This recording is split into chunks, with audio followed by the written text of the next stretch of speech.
I'm James Fleck, and welcome to another episode of Corporate Courage. I'm here at the beautiful Ravine Estate Winery in St. David's, which is part of Niagara-on-Lake, Ontario.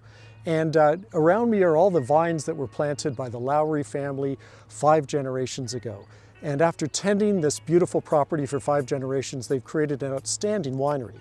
And for those of you who might know a little about vines or making wines, you'd understand that that kind of endurance through 5 generations is in and of itself an example of corporate courage. Now, the reason why we chose this beautiful environment for today's video is the buds are just starting to grow as part of the spring growing cycle. And I thought that was a great metaphor for today's topic, which is how you can stay relevant and in your careers and in choosing future careers in this era of tumultuous technology change and changing economic circumstances.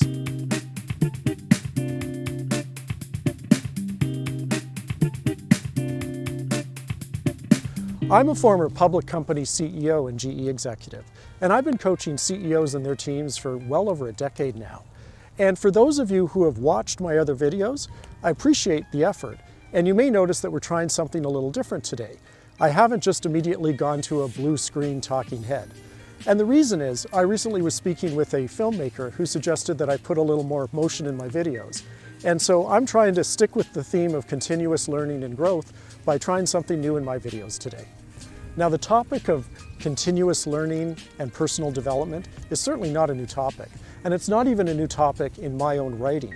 In fact, the very first article that I wrote when I launched the ceoadvisor.ca site in 2015 was called, "Are You Ready to Reinvent Yourself?" And there's still some really great information in that article if you want to go look back at it. But since then, as we all know, the rate of technological change driven by AI, as well as changes in work habits driven by the pandemic, as well as these challenging economic circumstances caused by inflation and high interest rates, have created even more challenges for all of us in our careers and has made this topic ever more relevant. So for today's episode, I'd like to offer you 3 different suggestions to keep your career on track, or how to think about developing a new career as we continue through this era of constant technological, sociological, and economic change. Now, the first suggestion is actually very obvious, and it's really telling you that you need to be very deliberate about staying current and understanding future trends regarding technology and other factors in your own area of expertise in your career. And for this section, I'm going to focus on AI, because it's clear that AI is something that we're all thinking about in our jobs and in our companies and in our industries. And I did a quick tally of my own clients as a way of getting ready for shooting this video. And AI is a primary discussion point with half of my CEO coaching clients. And in the other half, it's definitely on the agenda, but it's not the #1 item on the agenda. So let's think about AI as the primary example of how you can stay current from a technological point of view in your career. Now, I have to be very careful here, because I don't want any of my clients to perceive that I might be coming close to breaking a confidentiality around some of the discussions we've been having around AI. But what I can tell you is that for those clients where AI has been a primary discussion in our coaching, there's a lot of similarities. And all of these clients are using AI tools or considering using AI tools as a way of driving productivity, quality, or maybe accelerating innovation. What they're not doing is thinking about AI as some kind of a wholesale strategy to eliminate jobs, which is really quite ironic, because that's most of what you hear about in the media. Now, I'd like to use a hypothetical example just to make sure that I'm staying far away from my real clients. So let's think about an accounting firm. And this is safe for me because I'm not currently coaching any accounting partners. Now, within the accounting sector, I'm positive that there's various tools using AI-enhanced technologies that are being rolled out that can assist with routine tasks and maybe even assist doing some higher-end tasks.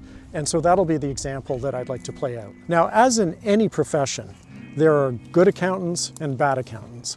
And one of the ways that I imagine accountants are differentiated is by their ability to complete routine tasks accurately and with speed.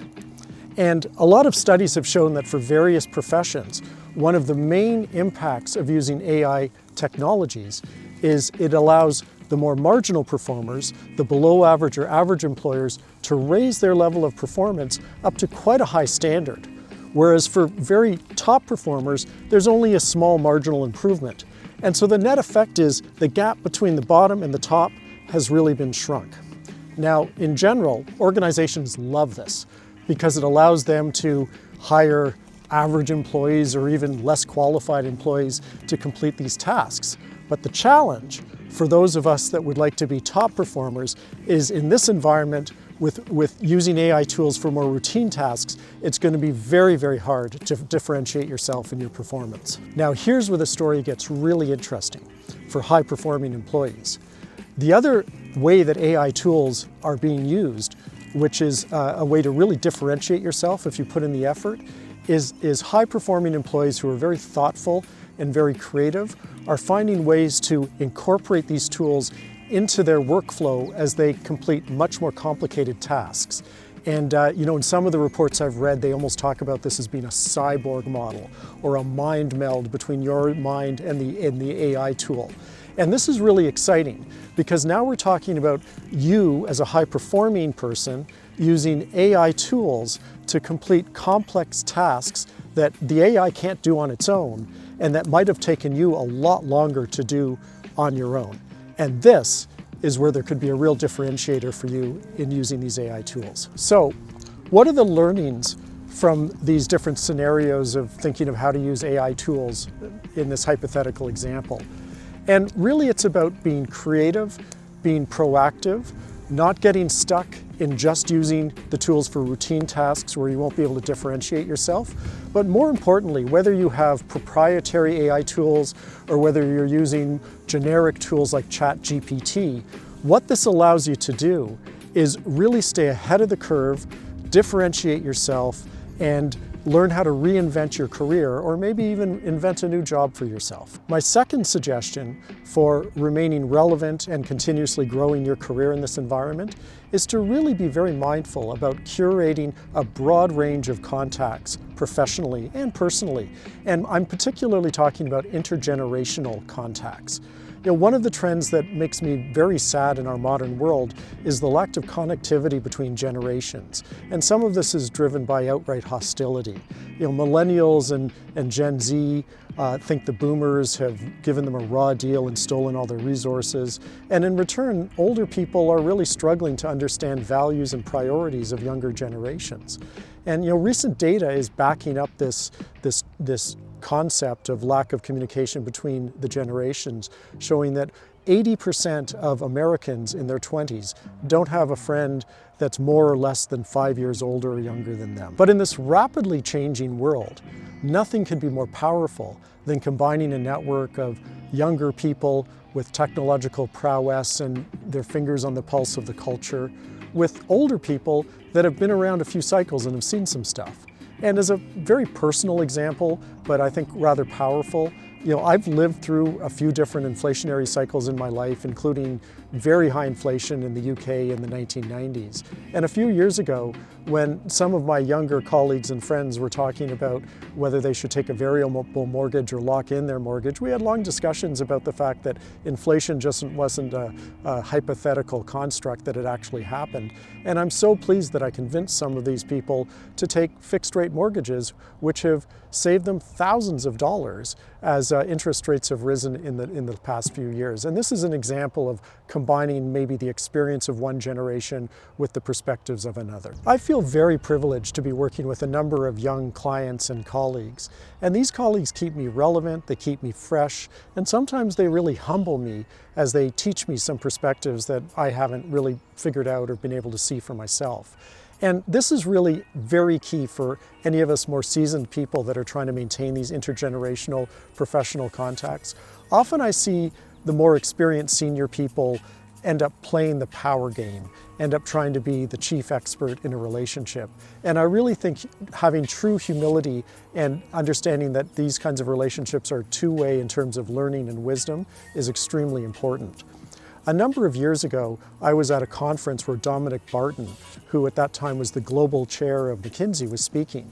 And he had this really fascinating idea where he talked about everyone who was advising McKinsey's clients in areas of digital strategy was a digital native, meaning that they were born at a certain date, so they had grown up understanding the internet and viewing the internet as an intricate part of their lives.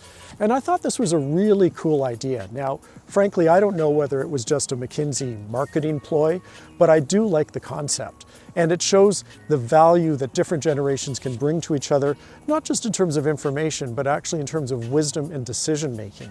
Now, the funny thing is, I imagine everyone who Dominic had thought of in that cohort of digital natives is now probably reaching down to the next cohort to try to figure out how to manage companies that are caught in the endless quick cycles of the TikTok culture. And my third and final suggestion for staying relevant and continuously learning in this environment is to be courageous.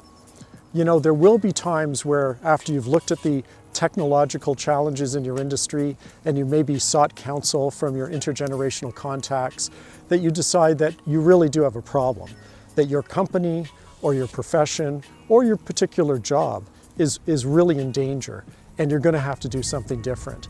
And what you don't want to be is you don't want to be the famous frog in the pot of water that doesn't realize that the water is going to eventually boil. You want to be much more proactive.